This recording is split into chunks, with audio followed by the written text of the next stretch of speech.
Sup, y'all? I am your host, Tayler Onion, and this is Hang Time, where we focus on amplifying the stories of women in sports. We are back this week with Addi Brownfield and Mia Nicastro of the Western Illinois University women's basketball team, the newly minted champions of the Ohio Valley women's basketball tournament, conference champs headed back to the NCAA tournament. Addi and Mia, welcome. Let's get some hang time. Yeah, thanks for having us. Thanks. Excited. Yeah. Absolutely. Excited to have you both here. You are actually the first current college athletes that I've had on, so also very exciting. Awesome. What better place to start than with Western Illinois? I had to bust out my Leatherneck gear today, too. That's right. I had to bust out the purple for you. So let's start out by talking about last weekend. Y'all finished the regular season with a share of that regular season title. You then get the 1 seed heading into the conference tournament, which took place last weekend. It'll be 2 weekends ago by the time this episode comes out. But let's talk through that. Walk me through your emotions as you kind of wrapped up the regular season and then as you headed into the conference tournament. Yeah. I think we were all obviously really excited. Even though we ended our regular season on a loss, it was our first loss at home all season, which obviously was frustrating. But we had a great season overall. There was a lot of excitement heading into the tournament. I think a lot of confidence throughout the team that, just knowing what we were capable of and the run that we could make in the tournament. Maybe not a run because we were one of the higher seeds, so we got a double bye. But just, the noise that we could make in the tournament. And yeah, I think everyone was just ready to go, ready to play, and ready to win a championship. Yeah, it was such an awesome experience. And, that is kind of what we were working for all season, starting in July. That was the goal, was to win the conference tournament championship. So finally getting to that point just felt surreal. And just knowing that we needed to capitalize on this moment and trust the work that we put in and trust each other and get the job done. Last year, you had a pretty core group that's coming back from last year, right? And then you also, in the conference tournament, if memory serves, in 2025, did Lindenwood knock you out then? Yep. Yeah, they did. Okay, so thorn in the side, that's 2025. Right. That was the final loss at home of this season as well. And then it ends up being another rematch in the conference championship game. So what was the game plan going in, knowing that there's kind of this history built up between the two of you as teams? Yeah. I think, honestly, they're a great team. They, like you kind of had said, they've been our quote unquote rivals for a while, just because both of us in the past couple of years have had such great teams that are so competitive with each other. And we, like you said, lost to them in the tournament last year in the semis. And then we did beat them the first time we played at Lindenwood in the regular season, which was a great game and a great win for us. But then, yeah, them coming in, we had a huge crowd at Western Hall. We lost by 1 point to them in the final game of the regular season, like that. Obviously stung. And so I think we just kind of had, a revenge mindset. We knew what we were capable of beating them, and beating them, I think, in a tournament would be 10 times, sweeter than even beating them at home. So we kind of had to just brush past that loss, as hard as it may have been, and really just keep, a forward-minded focus on handling business against them in the tournament. Yeah, it was honestly just kind of poetic. Losing to them last year in the conference tournament. The first game against them this year was when Reagan went down. So that was a big turning point in the season. And then them coming in on our senior night, last home game of the year, and beating us. So to see them again in the championship, just kind of felt like full circle. We learned a lot from that loss at home. We learned that we can't give them easy buckets. They're great at off-ball movement and back cuts. And just giving them those easy buckets kind of gets them going. So that was our game plan going into Saturday, and we executed it very, very well.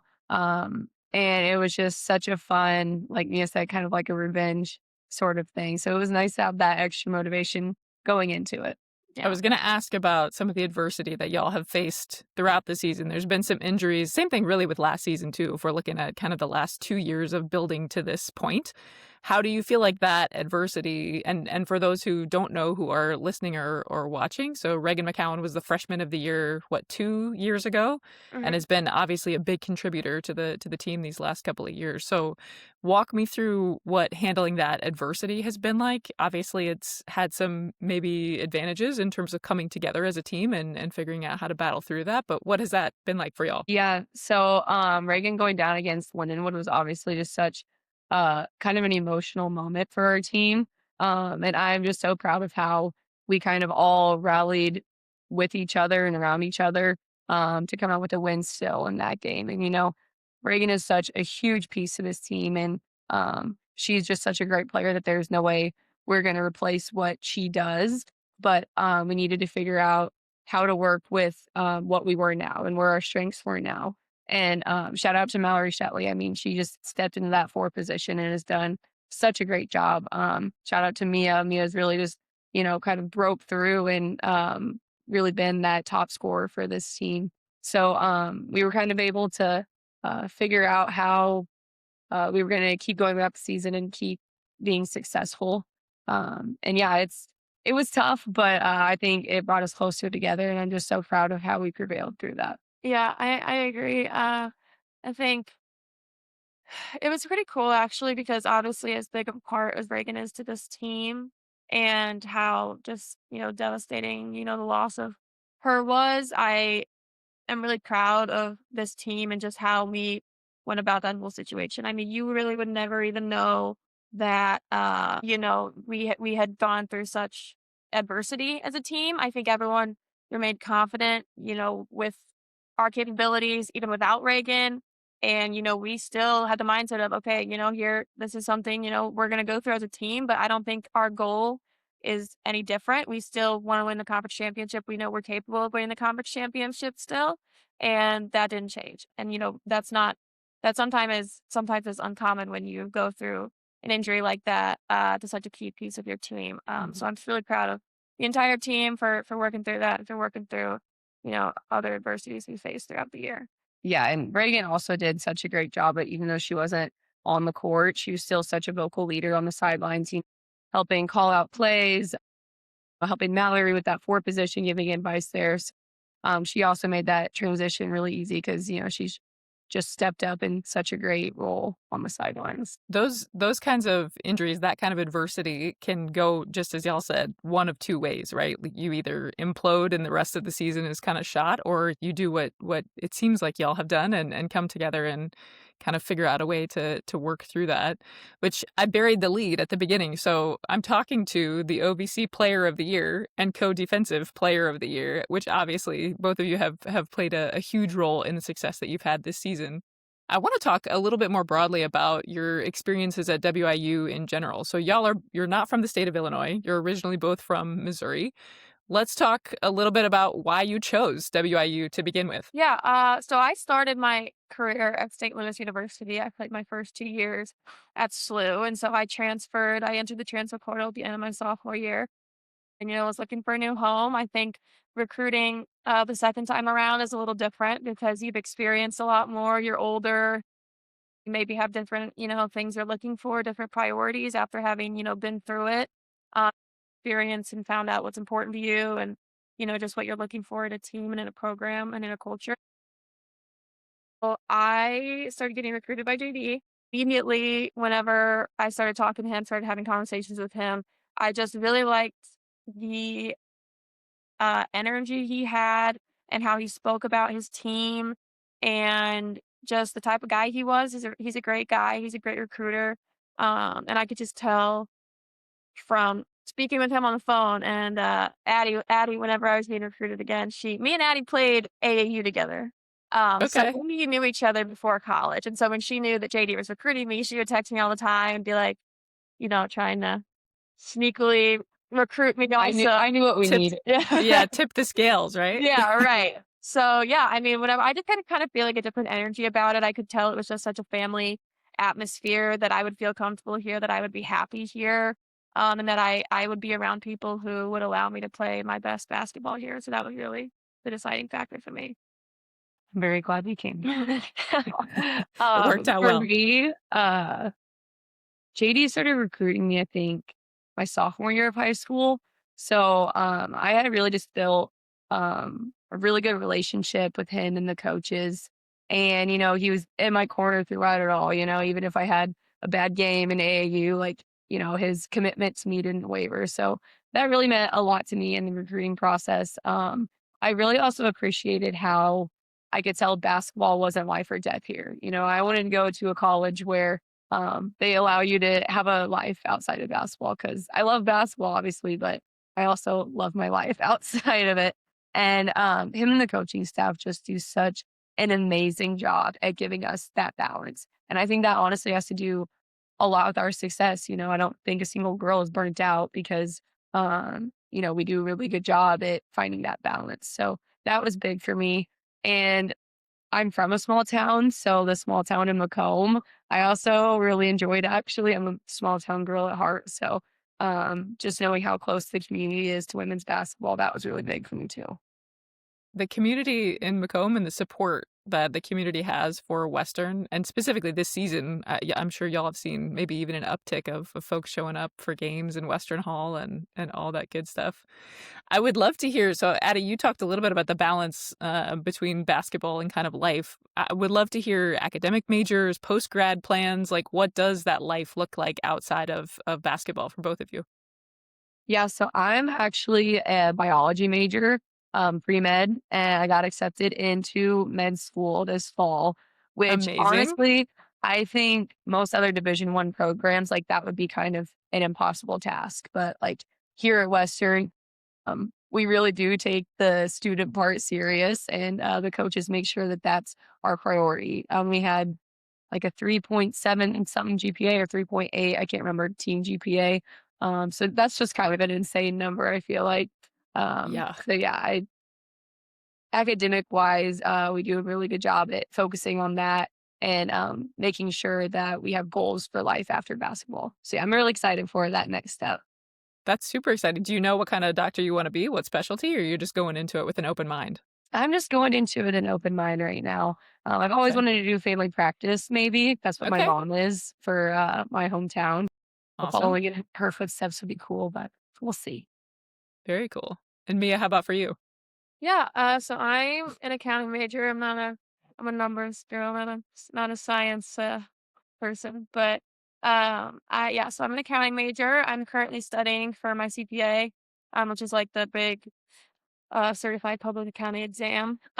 So that's going well. And then but currently I'm kind of planning probably on going overseas and playing professionally somewhere in Europe. I've always wanted to travel. I'm, playing high level basketball right now, and I don't necessarily think I'm ready to hang my shoes up just yet. Currently, that's the plan, but nothing's been set in stone. There's kind of some NCAA. The NCAA is weird with certain rules regarding who you can talk to with regarding professionals and agents and contracts and stuff like that throughout the season. So I'm kind of just waiting till our season's over. I just want to focus on being in the moment right now. With my senior year coming to an end, I'm just trying to enjoy every moment of college and just kind of be present. So not super worried about that right now. But yeah, currently that's kind of what I'm thinking. A good way to be. If you had a dream location to go overseas and play, where would it be? Yeah, I would probably have to say I'd probably have to go with Italy. I have family in Italy. My family's Italian. I mean, distant family, but that would be cool. And that's somewhere I've always wanted to go. It's just so beautiful. And they have so many high level leagues there. Countries like that, more kind of well known countries, have so oftentimes more prominent leagues. So I think I would, Italy. And I wanted to go there so I could come visit. There you go. We're planning a trip in the near future to wherever I am. So there you go. That's a good trade-off. All right, so talking now about kind of as we look toward the end of the season, we're obviously in March. Madness is happening all over the place. This is the first time that Western's team, that the program has advanced to the tournament or won a conference championship since I think it was 2016-17. Mm-hmm. That was also in a completely different conference. So this is the institution's third year in the Ohio Valley Conference. So the first team conference championship across the board. We've had a couple individuals, or you've had a couple individuals in track and different kind of individual sports like that, but first team championship, which is super exciting. What does this mean, knowing all of those things, knowing that it's been almost 10 years, that this is a new conference, first time to the NCAA through the new conference? What does that mean to y'all? Yeah, I just think it's so special for Western Illinois and the whole city of Macomb. It was a big debate if, leaving the Summit League, leaving the NBC for football was the right decision or not. And I think this just kind of proves that we're right where we belong, and that Western Illinois athletics can compete. We may not have all the money, all the glitz and glamour, but we're going to bring in some tough athletes who are going to get the job done. So I think this is just really great for our school. And I hope that it can uplift other teams to also bring home some conference championships to Macomb. Yeah, speaking of that kind of the conference situation, I think a lot of people thought initially, like with leaving the Summit League, leaving the NBC, those are technically, higher conferences, higher ranked conferences. But I think a lot of people downgrade, especially in women's basketball, how competitive the OVC is. I mean, we beat multiple Valley teams this season. We've played not even just us. I mean, multiple OVC teams have beat Valley teams, Summit teams. We've played close with Power Four teams. Have beat those technically higher level conferences, and the OVC is just such a competitive league. And so I think that even speaks to our championship win even more, because there's so many great teams in this conference. And even with that being so, we have never, wavered in our confidence in our ability to win this year. And so just being able to follow through on that, it was such a special thing, because I feel like everyone on the team, no matter their role, bought in so strongly to our vision and our dream this year. Um, and everyone was just happy to contribute in whatever way possible, no matter their role. And I can confidently say that everyone on our team was more worried about the team than themselves this year. And when you have a team like that, and just everyone, uh, and just, when everyone is so dedicated to team success, it means even more when you're able to win a conference championship, which is something that's just so hard to do. So like Addi said, I'm just so happy that we were able to do such a big, big thing for not only our program, and in the years going forward, but just for the town and this community, which has uplifted us and supported us all season. We truly, I know everyone says this, but I would say we have one of the best fan bases in the world. I've never been somewhere that's just so supportive of women's athletics, of our women's basketball program in general, that is so close to us, and just treats us like we're family. And it's a special thing. So I'm just so glad we were able to bring some hardware back for everyone, and bring something exciting back to Macomb. Yeah, Leatherneck legends in the making right now, that's for sure. By the time this episode airs, so I mentioned it will be the Tuesday after Selection Sunday, which right now is this coming Sunday. Do we have any inkling of where y'all might land? Are you making any predictions of where you'll end up on the bracket? How has that been? I feel like we're trying not to predict too much, because I mean, at the end of the day, what's going to happen is going to happen. You can't control it. Right now, I would say probably the most realistic for us is a 14 or 15 seed. I was talking with our coach, JD Gravina, the other day, and he said he's always doing research on everything. And so he said he was looking at the 15 seeds from last year. And if this was like last year, we would have been the highest net ranked 15 seed from the 15 seeds last year. That's not, nothing's guaranteed, but I would probably have to guess like a 14 or 15 seed. And we've seen Michigan, we've seen Iowa, Duke, TCU. Who else? Yeah, I've seen. I mean those are the ones that I've seen. Maybe and it depends on how the seeding for the top four finishes up. I've seen Louisville. But we'll see. I think wherever we go, the only place I think we're a little not hesitant, we're happy to go anywhere. But Iowa is who we're in the bracketology matched up with currently. and we played Iowa in the regular season. That's the one Power 4 team that we did play already. So I think we're kind of hoping for maybe a different experience, but even if we do go to Iowa, Iowa's such a cool place for women's basketball. Their fans are so dedicated to women's sports there. So I wouldn't be upset with that. Yeah. And I also think it's cool that we're not projected as a 16 seed, which, who knows how it'll end up. But like Mia said, like coming from the Ohio Valley, some people might think that would be a 16 seed, but I just think that speaks volumes to how talented this team is, and how we've had such a great season to be projected 14 or 15 seed. I think that's pretty cool.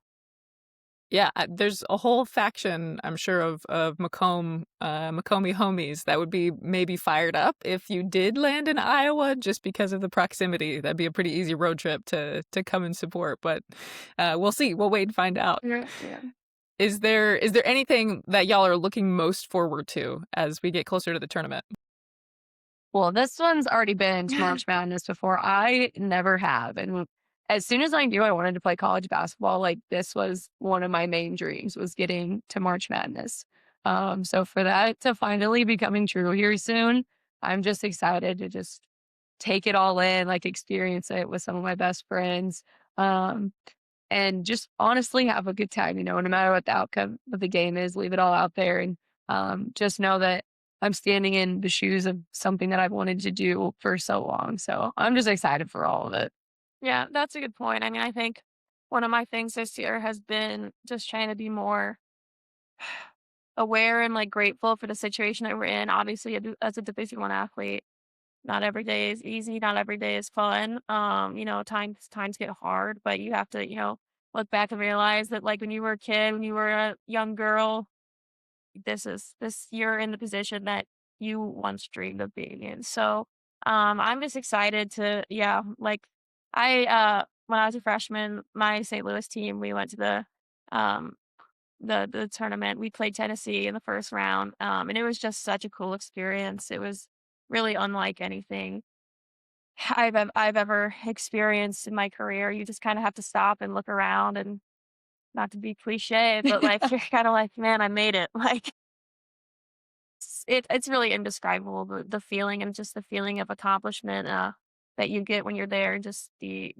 experience. Like Addi said, no matter the outcome, I know this team is gonna leave it all out on the floor. Give it our best shot, play good basketball, and we're at the end of the day, we're gonna have fun together. We're gonna enjoy the experience, and we're gonna be proud of ourselves either way. Yeah, I've not taken part in March Madness as a student athlete. We still refer to it as December Madness, right? As a volleyball student athlete at Illinois, and it is truly the best time of the year, the best time of your season, just to get to soak everything up. So I love that mindset as y'all head in. All right, last kind of final question here. If you could get some hang time with any woman in sports, who would it be and why? Ooh. My answer is so basic, but Caitlin Clark. I freaking love her. Like, her, especially at Iowa. I mean, I've just never seen a women's basketball player like her. It was literally mesmerizing. So I would love to do hang time with her. That's a good. Yeah, we have a lot of Iowa fans here, which is which I wasn't a big Iowa fan until I got to Western, and then my teammates converted me into Iowa fan. So. I